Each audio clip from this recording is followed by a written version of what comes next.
What up, YouTube? So we've got this new music project going on, kind of doing like a hard rock thing, metal. We've got the DWs mic'd up, got some cool guitar amps hanging out. I'm using these combos so I can be quiet and not give myself a headache doing scratch tracks. Sometimes I'll even use this little Marshall Micro because it sounds good. Good enough for scratch tracks to throw the ideas down, you know? But what I wanted to talk about is this new Boss xs-100. I think it's called the Poly Shifter. Turn on some light. Yeah, it's a Poly Shifter. So I've never heard on the internet somebody compare the Poly Shifter to a wh-1. So I've had this whammy pedal, the wh-1, since the 90s. Used to play with it a whole lot. I've broken it, smashed it, dropped it, spilled beer on it. There's a company called Digitech over in Montebello, California that has always been able to fix it for me. Usually takes a few weeks and $100 or so, and I'm up and running. But things have changed. Right now I'm doing a project. My friend wanted me to tune my guitar to C sharp and even drop B. So let's turn this back on. So I've got this Gibson Explorer that I've been using, but he wants me to use a Les Paul tuned to those. But I've got the Explorer tuned to C sharp with 12 gauge strings, whereas this is like 10 gauge strings and it's tuned to pitch. I don't want to really mess with the 70s Les Paul, and I was thinking about doing it with the Slash Les Paul, but just haven't gotten around to it, you know? So originally I thought, hey, I could buy this pedal and use the down tune settings and use that old Telecaster right there that's beat up and use that in the bar settings, you know, for like slime bars, you know, that we would go out and play, or, you know, or that guitar. But the down tune settings just don't sound as good as the Explorer tuned to C sharp with 12 gauge strings, you know? Yeah, we'll start playing fast and it just sounds like flubby, like it just can't keep up, it can't hang. And so that didn't really work out for me. Another thing I don't like about the new Boss pedal compared to the original whammy is that screen. That screen is blinding. Let's turn off this light.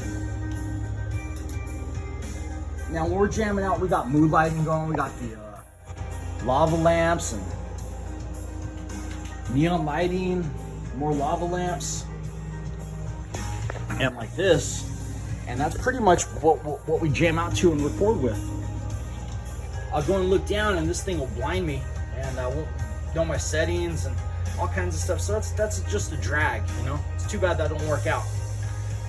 Other thing I don't like about it is there's 3 buttons on here. Now we've been jamming out and I'll be using it for the whammy settings, like 1 or 2 octaves up, or the dive bomb setting, and I'll step on some of those buttons on the side and it'll change whatever settings, and then it'll just be making weird noise. And I have not been able to figure out how to manipulate it, you know, good enough. I've had it for a couple of weeks, but just I don't like it as much as the whammy pedal. So I haven't really got into learning all the settings and knowing this thing front to back like I know the whammy pedal. So in order to fix that, whenever everything gets discombobulated, you have to unplug it and plug it back in and allow it to do like a factory reboot. So that's that. The whammy pedal, I know I can just reach down, switch whatever settings, and I almost know by feel where I want to be with that thing. Other thing I don't like about it is the profile of it. Like, it is much flatter and lower to the ground than the original whammy, which is just about the same height as the Roto Vibe and the wah pedal. I got a few different wah pedals. Right now this is the wild wah that I colored green just to make it look cool.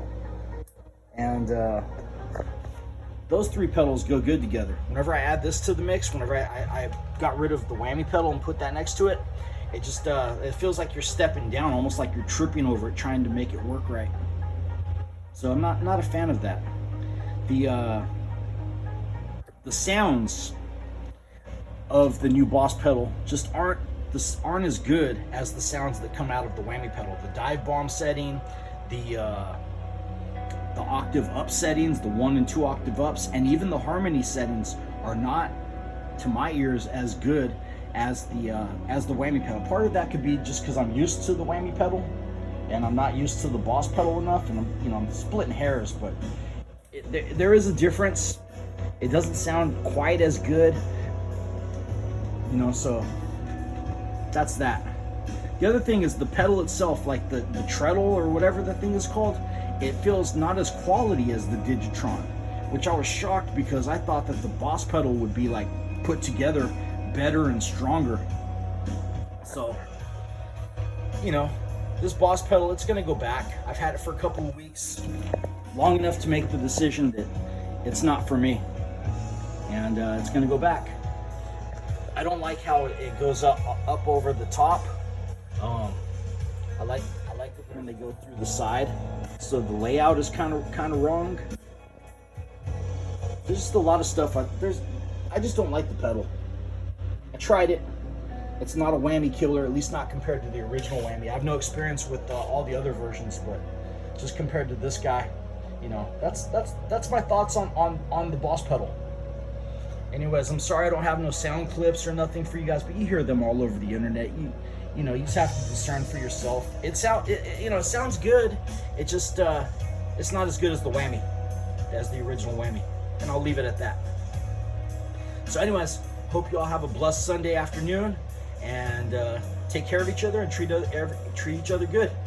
I'll talk to y'all later. Peace.